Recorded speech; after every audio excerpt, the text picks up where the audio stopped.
Hello everyone. जिस दिन से ऑडिट का पेपर हुआ है, बहुत सारे लोगों को उसके पेपर के एनालिसिस का इंतजार है। देखिए, हमारा ऐसा है कि बहुत जल्दबाजी में एनालिसिस नहीं करते, लेकिन जब करते हैं तो इतना इन डेप्थ एनालिसिस हम लोग करते हैं कि ऐसा एनालिसिस शायद ही आपने देखा होगा। और जो स्ट्रैटेजी बताने वाला हूँ वो भी बहुत ज़्यादा इफेक्टिव रहने वाली है। मतलब एनालिसिस में मैं ये भी बताने वाला हूं कि हमने जो इंपॉर्टेंट लिस्ट इशू की, ठीक है, उसमें से कितने क्वेश्चंस आए।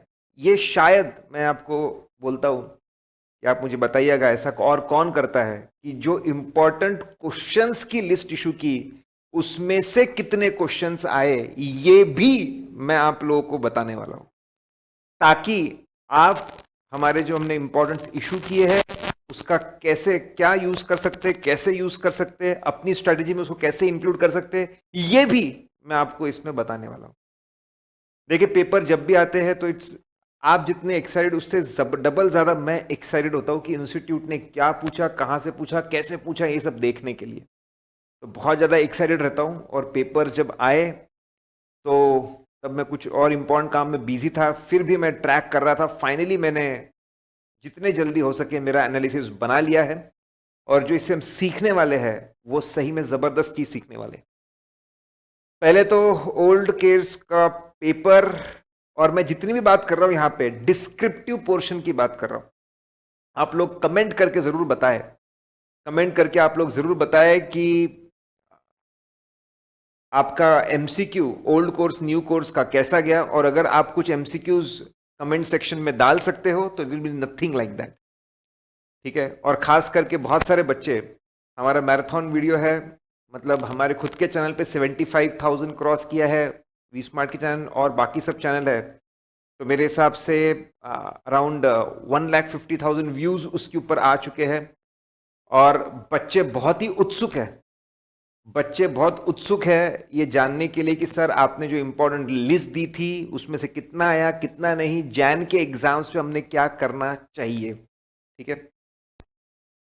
तो डिस्क्रिप्टिव में ओल्ड कोर्स का पेपर कंपैरेटिवली काफी इजी था as compare to new course. फटाफट अगर मैं बात करूं न्यू क्वेश्चन की, ओल्ड कोर्स में सिर्फ 19% क्वेश्चन, 19, 88 मार्क्स का डिस्क्रिप्टिव था जिसमें से 70 मार्क का सॉल्व करना था। तो उसमें ओल्ड कोर्स में 19% सिर्फ new, only 19%, that is too small. 19% बहुत कम। जबकि न्यू कोर्स में अराउंड 33% न्यू। न्यू का मतलब ये नहीं बोल रहा हूं कि मैं आउट ऑफ कोर्स थे, ये नहीं बोल रहा हूं कि हमारे नोट्स में थे, नोट्स में थे हमारे। उसके ऊपर इंस्टीट्यूट ने पहले कोई क्वेश्चन ड्राफ्ट नहीं किया था। न्यू का मतलब ये भी नहीं होता कि वो क्वेश्चन बहुत डिफिकल्ट थे, सिर्फ न्यू कि इंस्टीट्यूट ने उस पॉइंट पे वैसा क्वेश्चन पहले नहीं पूछा था। तो ओल्ड कोर्स में सिर्फ 19%। यार इतना तो सीए फाइनल की एग्जाम है जिसकी चर्चा पूरी दुनिया करती है, उतना तो होगा। और मेरे को लगता है कि 33%, ठीक है। हम लोगों जब स्ट्रैटेजी बनाए तो बार बार पिछले 4 अटेम्प्ट के आरटीपीज, एमटीपीज, एग्जाम पेपर, पीएम पे फोकस करने की बात कर रहे थे। तो अगर हम बात करें ओल्ड कोर्स में 70% पेपर, 70% पेपर, 70%, 70% पेपर पिछले 4 एमटीपी, आरटीपी एग्जाम और प्रैक्टिस मैनुअल यही से था। Can you imagine, as it is question छपे 70%, 70%। डिस्क्रिप्टिव की बात कर रहा हूं मैं, और एमसीक्यू का तो आप बताएंगे, बच्चे ही बता रहे हैं। न्यू कोर्स की अगर मैं बात करता हूं तो 45% न्यू कोर्स पिछले 4 अटेम्प्ट के एमटीपीज, आरटीपीज, प्रैक्टिस मैनुअल, ये अगर मैं देखूं एग्जाम तो 45% आया है। इसलिए न्यू कोर्स का थोड़ा चैलेंजिंग था, उसकी पूरा डिटेल बताने वाला हूं। बिल्कुल मैंने बता रहा हूं, ऐसा एनालिसिस शायद ही आपने देखा होगा, शायद ही, करेक्ट। अगर डिफिकल्टी वाइज देखूं तो 70, ओल्ड कोर्स के 75% क्वेश्चंस इजी थे, न्यू कोर्स के 45%।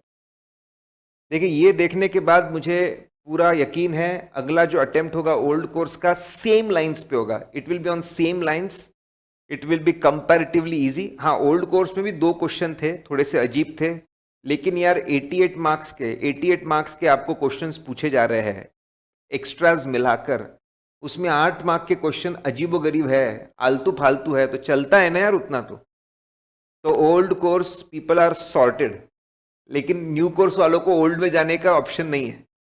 न्यू कोर्स वाले थोड़ा चैलेंजिंग था, हो सकता है कि अगला पेपर ऐसा ही हो या फिर इससे आसान हो, 2 चीजें पॉसिबल है।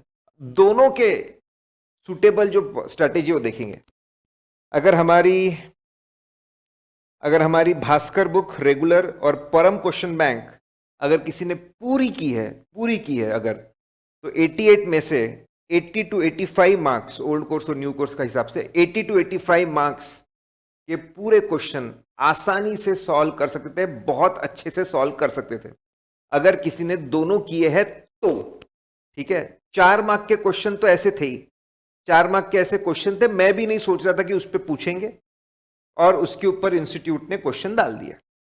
ऐसे क्वेश्चन तो थे और ऐसे रहते भी है, उसके बारे में बोलूंगा। सब कुछ कवर करने जाओगे, हो सकता है कभी कभी उसमें कुछ नहीं मिलता है, मैंने बहुत देखा है, और बहुत सोच समझ के मैं स्ट्रेटेजी आपको बताने वाला हूं। सिलेक्टिव स्टडीज काफी बच्चे, अब ठीक है जिसके पास में समय कम है, कॉन्फिडेंस कम है, सिलेक्टिव स्टडीज करनी पड़ती है। ओल्ड कोर्स में तो चल गया, न्यू कोर्स में पासिंग मार्क शायद मिल जाएंगे सिलेक्टिव स्टडीज से, ऐसा मुझे लगता है। ठीक है, स्ट्रेटेजी की बात मैं आगे करूंगा क्विकली। ओल्ड कोर्स की अगर मैं बात करूं, ठीक है, 43 मार्क्स का ऐसे था, 43 मार्क्स आउट ऑफ 88, तो 50% मार्क्स ऐसे, मतलब ऐसे का बोल बाला था, स्टैंडर्ड्स ऑन ऑडिटिंग का बोल बाला था ओल्ड कोर्स में। फिर हमारे पी, कंपनीट, कारो और चैप्टर्स तो थे ही, लेकिन ऐसे का बोल बाला था। डिफिकल्टी लेवल देखो तो ओल्ड कोर्स में 65 मार्क के बहुत इजी थे, 75% क्वेश्चन बहुत इजी थे। ये जो फाइल है ये डिस्क्रिप्शन में आपको डिस्क्रिप्शन में, ठीक है, टेलीग्राम चैनल पे मैं शेयर करने वाला हूं, तो वहां से आप डिस्क्रिप्शन पे लिंक भी मिल जाएगी उसकी। सोर्स की बात अगर मैं करूं, 88 में से 30 मार्क के पिछले 4 अटेम्प्ट के एमटीपी आरटीपी उठा लो, 37 मार्क का अभी भी इंस्टीट्यूट को प्रैक्टिस मैनुअल से प्यार है भाई। हमारी जो परम क्वेश्चन बैंक है उसमें ये पूरी प्रैक्टिस मैनुअल कवर्ड है, पूरी की पूरी। मेरे को भी प्यार है भाई, जिससे इंस्टीट्यूट को जिससे प्यार है उससे मेरे को भी प्यार है। 24 मार्क पास्ट एग्जाम पेपर्स भाई 24 मार्क का आ गया, और 61 मार्क्स का था, तो इन शॉर्ट 70% जो स्ट्रेटेजी मैंने बताई थी कि इन चीजों पे ध्यान दे, बराबर इसी के ऊपर बेस्ड हमने हमारी आईएमपी लिस्ट बनाई थी। 71 मार्क्स के रिपीटेड क्वेश्चंस थे, रिपीट हो रहे हैं। 17 मार्क के न्यू, मतलब कोई छोड़ भी दे, ठीक है, तो भी 71 मार्क्स के रिपीटेड थे। अगर चैप्टर वाइज, पहले ओल्ड का फिर न्यू का भी ऐसे बता दूंगा, लेकिन दोनों देखना जरूरी है, दोनों देखना आप लोगों को बहुत जरूरी है, दोनों सीखने को मिलेगा। 315 से 14 मार्क अकाउंटिंग बेस्ड क्वेश्चंस आसान थे, कोई डिफिकल्ट नहीं थे, 13 मार्क। फिर पी था आपके 10 मार्क, 570 पे बहुत प्यारा है इनको, एंड सो ऑन। फिर अगर देखेंगे तो 300 सीरीज, ओल्ड कोर्स में 300 सीरीज से बहुत आ गया, 19 मार्क का आ गया। अगर मैं बात करूं परम क्वेश्चन बैंक में एज इट इज क्वेश्चन उतरे 71, और 70 मार्क का सॉल्व करना होता। हमने जो आईएमपी लिस्ट दी थी, इंपॉर्टेंट लिस्ट दी थी, करेक्ट। देखो बच्चों, सबके अलग अलग प्रॉब्लम है, हर बच्चे की हिस्ट्री अलग है, कैपेसिटी अलग अलग है, करेक्ट। और सीए की पढ़ाई स्टेप बाय स्टेप होती है। आप बोलेंगे मैं एक बार में ताजमहल बना लूंगा, तो ये स्ट्रेटेजी नहीं होती है। स्ट्रेटेजी क्या होती है वो मैं बताऊंगा, स्टेप बाय स्टेप चलना होता है, और सबसे पहले होता है इंपॉर्टेंट क्वेश्चंस कवर कर लेना, ये पहला स्टेप होता है। तो भाई सबसे पहले बच्चा बोलता है मैं क्या कर लूं कवर, सबसे पहले इंपॉर्टेंट क्वेश्चंस तो कवर कर ले। हाँ भाई, जो पूरे नोट्स करके बैठा है, पूरी क्वेश्चन बैंक करके बैठा है, बात ही क्या है। 50%, 70 मार्क का सॉल्व करना होता है, 50% क्वेश्चन एज इट इज उतरे हैं इंपॉर्टेंट की लिस्ट में से, जो इंपॉर्टेंट क्वेश्चन हमने दिए थे। बहुत से लोग जिनका कॉन्फिडेंस टूट चुका था, पढ़ाई के लिए कम समय था, वो इंपॉर्टेंट लिस्ट भी अगर अच्छे से कर लेते हैं 50%। और डिस्क्रिप्टिव की बात कर रहा हूं, एमसीक्यू में जो आया वो और अलग, that will be further different. और ये कोई एनालिसिस देता नहीं है, आप मुझे बताइएगा, कोई अगर एनालिसिस देता है क्या एग्जाम होने के बाद में जो प्रोफेसर ने इंपॉर्टेंट इशू किया था उसमें से कितना आया? ठीक है, और मैं कोई बहुत इंपॉर्टेंट को प्रमोट करने वालों में से नहीं हूं। बच्चों की जरूरत होती है, बच्चों की रिक्वायरमेंट होती है, तो वो मैं देता हूं, बहुत सोच समझ के देता हूं, जिम्मेदारी से देता हूं, और उसका क्या हुआ वो भी बताता हूं। तो ओल्ड कोर्स में 50%, ठीक है, 80 मार्क्स, दो क्वेश्चन थोड़े कोविड के ऊपर थोड़े अजीब से थे, अलग से थे, तो वो 4-4 मार्क के दो क्वेश्चन छोड़ दो। अगर हमारी क्वेश्चन बैंक और नोट्स करते तो ओल्ड कोर्स में 80 मार्क्स का तो कर लेगा बेटा, पेपर अच्छे से कर लेगा, बहुत बढ़िया तरीके से कर लेगा, अगर पूरा पढ़ा है तो। न्यू कोर्स की अगर मैं बात करूं, और मैं आखिरी में स्ट्रेटेजी बताने वाला हूं, बहुत इंपॉर्टेंट स्ट्रेटेजी, फटाफट देख लीजिए। न्यू कोर्स की अगर बात करूं, चैप्टर्स और स्टैंडर्ड्स बैलेंस थे, लगभग 40-40% दोनों से पूछा गया, और पी और कंपनी ऑडिट जिंदाबाद, क्योंकि उसके क्वेश्चन सबसे आसान होते हैं, सबसे आसान कंपनी ऑडिट। एक क्वेश्चन था सिर्फ अमेंडमेंट का, एनएफआरए का, न्यू कोर्स में। ओल्ड कोर्स में तो अमेंडमेंट पे क्वेश्चन ही नहीं था भाई, कोई क्वेश्चन नहीं था। Difficulty level 52% questions new course में डिफिकल्ट और मीडियम कैटेगरी के थे। तो न्यू कोर्स वालों को स्ट्रेटेजी अच्छे से सुनने की जरूरत है और अपनी तैयारी को ऊपर से ऊपर ले जाने की जरूरत है। सोर्स एनालिसिस करूं तो पास्ट एमटीपी आरटीपी 26 मार्क, बुरा नहीं होता, पिछले 4 अटेम्प्ट के। ओल्ड प्रैक्टिस में अभी भी भारी है, 33 मार्क्स का आया। पास्ट पेपर से 4 की बात कर रहा हूं, 41 अगर बात करूं तो 50% आपका पेपर, लगभग 50%, 88 का 50% बोल रहा हूं, 88 का 50% अगर बात करूं तो आपका इसमें से आया था। जो हमने मेरी स्ट्रेटेजी का इंपॉर्टेंट, भाई इंपॉर्टेंट पहले कवर करा, उसमें यही था सबसे, पिछले 4 अटेम्प्ट के एमटीपी आरटीपी, प्रैक्टिस मैनुअल और पिछले 4 अटेम्प्ट के पेपर, 50% पेपर, ये मुझे लगता है मिनिमम साइड पे है। इससे ज्यादा हो सकता है जैन में, कम तो मुझे नहीं लगता है, ज्यादा हो सकता है, बेट करता हूं कि ज्यादा ही होगा, कम के चांसेस बहुत कम है, प्रोबेबिलिटी। 67% रिपीटेशन था। ये ताकत होती है रिपीटेशन की, ये जो एनालिसिस किया है, अगर आपको एफिशिएंट इफेक्टिव बनना है, 67% क्वेश्चंस वेर रिपीटेड कैटेगरी से आए थे। और मैंने तो जो इंपॉर्टेंट की लिस्ट दी है उसमें यह भी दिया है कि कौन सा क्वेश्चन कितनी बार रिपीट हुआ है, ठीक है। ये थोड़ा मिसप्रिंट है, ठीक है, पी से, बैंक ऑडिट से तो पूछा ही नहीं गया, बैंक ऑडिट से 5 मार्क का पूछा गया था।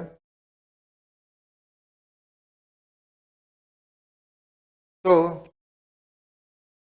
आपके definitely P was the contributor, 12 mark, फिर बाद में तो आप देखो 5-5, 4-4 मार्क। ये खासियत है सी इंस्टीट्यूट की, स्कैटर्ड होते इनके क्वेश्चंस, बस पी पे दिल आता है, वही तो हमारी इंपॉर्टेंट है, पूरा दिल। 200 सीरीज, हाँ भाई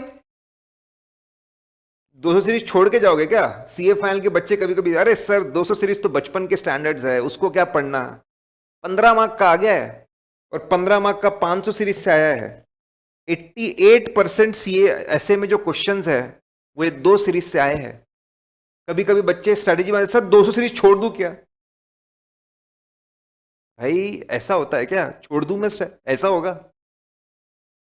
परम क्वेश्चन बैंक से बात करूं तो फिर भी लगभग 60 मार्क के क्वेश्चन न्यू कोर्स में भी, और हमने जो आईएमपी लिस्ट इशू की थी 250 क्वेश्चंस की, उसमें से 26 मार्क फिर भी 50% के आसपास, जो डिस्क्रिप्टिव में 70 मार्क का अटेम्प्ट करना होता है।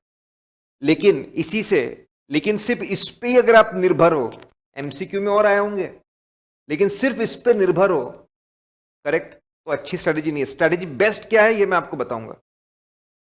84 मार्क्स अगर हमारी बुक और हमारी परम क्वेश्चन बैंक करोगे तो 84 मार्क्स का कर सकता है बच्चा out of 88 marks. Perfect strategy क्या होती है? जो बंदा वेल प्रिपेयर्ड है, जिसने हमारी भास्कर रेगुलर बुक और परम क्वेश्चन बैंक कर ली है, तो भैया अगर आपने सब कर ली है, रिवाइज कर लिया, आप कंफर्टेबल हो, धन्य हो, आप धन्य हो, धन्य कैटेगरी वाले हो। आपको क्या स्ट्रेटेजी की जरूरत है? बराबर इंस्टीट्यूट को स्ट्रेटेजी बनानी पड़ेगी आपको दिक्कत में डालने के लिए। तो भैया आप तो अलग ही हो, आपके लिए कुछ नहीं है ये। लेकिन सब ऐसे नहीं होते, बहुत से वक्त समय कम होता है, बहुत से लोगों को थ्योरी पढ़ना अच्छा नहीं लगता, कुछ लोगों को ऑडिट पढ़ना अच्छा नहीं लगता, कुछ लोगों को अच्छा तो लगता है लेकिन बार बार भूल जाते हैं, रिटेंशन में दिक्कत होती है। अब ध्यान से सुनिए strategy. CA final step by step game है, अगर आप इस बात को समझ जाओ ना तो मजा आ जाए, तो आप पूरा फोड़ के रख दे। देखिए पहला स्टेप है जो इंपॉर्टेंट लिस्ट हमने इशू की है। अब बच्चे पूछे जैन के लिए आप कुछ चेंज करोगे क्या? इंपॉर्टेंट लिस्ट पूरा चेंज नहीं होगा, उसी से पढ़िए। मैं थोड़ा उसमें शायद थोड़े चेंजेस करूं, उसमें थोड़े से चेंजेस करूं मैं, लेकिन अभी पढ़िए उसी से। और आप यूट्यूब चैनल, हमारे टेलीग्राम चैनल पे कनेक्टेड रहिए, आपको पता चल जाएगा। देखिए स्टेप बाय स्टेप चलना पड़ता है, पहले इंपॉर्टेंट क्वेश्चंस कर ले। 70 में से अभी बुरी से बुरी हालत में 50% पेपर तो आप सॉल्व ही कर लोगे। बुरी से बुरी हालत में 50% पेपर आप सॉल्व कर रहे हो इंपॉर्टेंट लिस्ट से। भाई सीए फाइनल की एग्जाम है जिसको बहुत चैलेंजिंग माना जाता है, उसमें अगर आप इतना कर पा रहे हो इंपॉर्टेंट से, वो मेरे ख्याल से अपने आप में बहुत अच्छा है। ऐसा नहीं मैंने बोल दिया सिर्फ स्टैंडर्ड्स इंपॉर्टेंट है, ऐसा नहीं ये सीरीज इंपॉर्टेंट है, हवा में बात नहीं की भाई। एग्जैक्ट क्वेश्चन बताया तुमको, एग्जैक्ट क्वेश्चन बताया कि कौन सा क्वेश्चन इंपॉर्टेंट है, और उसके मैराथन वीडियोस भी है। पहला स्टेप वो कर लो, उसके बाद में रीसेंट एमटीपी आरटीपी को कवर कर लो। रीसेंट एमटीपीज और आरटीपीज ये स्टेप बाय स्टेप चलना पड़ता है, और जो करना है बहुत अच्छे से करना है, थरोली करना है कि भाई मेरे को सब पता है, इस तरीके से करना है। तो पहले इंपॉर्टेंट क्वेश्चंस कर लिए, फिर रीसेंट आरटीपी और एमटीपी कर लिया, स्टेप बाय स्टेप चलना है। हो सकता है कुछ बच्चे पहला 2 स्टेप ही कर ले, कोई बात नहीं बेटा, अच्छे से कर लेना, अच्छे से कर ले, अभी भी तेरे पास होने के पूरे चांस है। पहले 2 स्टेप कर दे तो मैं आपको बोलता हूं कि आप पास होंगे, अच्छे से पास हो सकते। लेकिन ठीक है, आपका आपने तैयारी कैसे की है, आप एक्सप्रेस कैसे कर रहे हैं, वो भी इंपॉर्टेंट चीज है। अब अगला स्टेप फिर पकड़ो, हमारे क्वेश्चन बैंक में हर क्वेश्चन के सामने लिखा हुआ है कब कब पूछा है। 18, 19, 20 में कोई भी क्वेश्चन कहीं पर भी आया होगा क्वेश्चन, उसको भी ऐड कर लो। ऐसे स्टेप बाय स्टेप चलते हैं, स्टेप बाय स्टेप चला जाता है, उसको भी इंक्लूड कर लो। ठीक है, मैं तो बोलता हूं इंपॉर्टेंट जो चैप्टर है पी, कंपनी ऑडिट और कारो, जो कंपैरेटिवली बच्चों को आसान भी जाता है, उसके तो सारे क्वेश्चंस कर लो, ऑल क्वेश्चंस ऑफ पीई, और बहुत स्कोरिंग होता है ये। कंपनी ऑडिट और कारो इसके सारे कर लिए स्टेप बाय स्टेप, और समय बचता है तो नोट्स उठाइए, नोट्स में ऐसे कुछ पॉइंट्स है जिसपे क्वेश्चंस नहीं पूछे उसको भी कवर कर लीजिए। और समय बचता है तो मॉड्यूल में कुछ ऐसे एरियाज होते हैं जो हाईलाइटेड है, टेबल्स बने हैं, उसको भी कवर कर लीजिए। अगर वो पहले कवर नहीं हुआ तो स्टेप बाय स्टेप चलना पड़ता है। कोई बच्चा मेरे को बोलेगा मैं पहले दिन से पूरा मॉड्यूल ही पढ़ता हूं, अरे बेटा जी तू कहां पहुंचेगा मुझे पता नहीं, ऐसे थोड़ी होती है तैयारी। पता चला मॉड्यूल समझ में नहीं आ रहा, उसको कवर नहीं कर पा रहे। जो पढ़ो सोच समझ के पढ़ो, अच्छे से पढ़ो, याद रख के पढ़ो, और जो जिसको आप डाइजेस्ट कर सको, जिसको आप रिवाइज कर सको, ऐसे स्टेप बाय स्टेप चलो ना यार, क्या प्रॉब्लम है? इसमें रिस्क बहुत कम है, एफिशिएंसी ज्यादा है, और इफेक्टिवनेस जबरदस्त है। स्टेप बाय स्टेप चलने में क्या प्रॉब्लम है? मैं आपको डिस्करेज थोड़ी कर रहा है इतना ही पढ़ो, ऐसा थोड़ी बोल रहा हूं। स्टेप बाय स्टेप चलो, हो सकता है कोई 2 स्टेप तक पहुंचा, कोई 3, कोई 4, कोई 5, करेक्ट, लेकिन जो पढ़ो अच्छे से करो। ये एनालिसिस मैंने आपको बताया कि कैसे ओल्ड कोर्स की चांदी ही चांदी हो गई और न्यू कोर्स वाले तैर गए, पासिंग तक तो पहुंच जाएंगे, पासिंग तक तो पहुंच जाएंगे लोग, इस तरह की स्टडी से आप चलेंगे। इसका आप ख्याल रखिए, करेक्ट, हमारे सोशल मीडिया हैंडल्स पे कनेक्टेड रहिए। जैन एग्जाम्स के लिए कुछ भी आएगा तो आपको सबसे पहले पता चल जाएगा। जो बच्चे इंग्लिश वाले हैं, ठीक है, आप चिंता मत करिए, मैंने लिख के तो दिया ही है, पूरी फाइल है, वहां से आप कर सकते हैं। तो गाइज ये एनालिसिस का और ये स्ट्रेटजी का पूरा इस्तेमाल करिए। कोई भी डाउट है आपके मन में, auditguru.in वेबसाइट पे डिस्कशन पॉइंट एरिया में आपके सारे डाउट्स डाल दीजिए। मैं बैठा हूं ना, दिन के 100 भी डाउट डालोगे, डाले बच्चों ने, वो मैंने सारे क्लियर किए, एक एक बच्चे ने 100 डाले, वो भी क्लियर किए मैंने। सारे डाउट्स वहां पे डालिए, सारे डाउट्स मैं आपके क्लियर करूंगा।